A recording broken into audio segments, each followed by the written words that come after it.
पवित्राणां पवित्रं यो पवित्राणां पवित्रं यो मङ्गलानां च मङ्गलम् मङ्गलानां च मङ्गलम् दैवतं देवतानां च दैवतं देवतानां च भूतानां यो व्ययः पिता भूतानां यो व्ययः पिता He is the purest and the most auspicious one.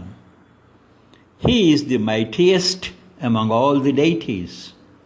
He is the eternal Vishnu, the father of all beings. ಈತನೇ ಅತ್ಯಂತ ಪವಿತ್ರನು ಮತ್ತು ಅತ್ಯಧಿಕ ಮಂಗಳಕಾರಕನು. ಈತನೇ ದೇವತೆಗಳ ದೇವನು.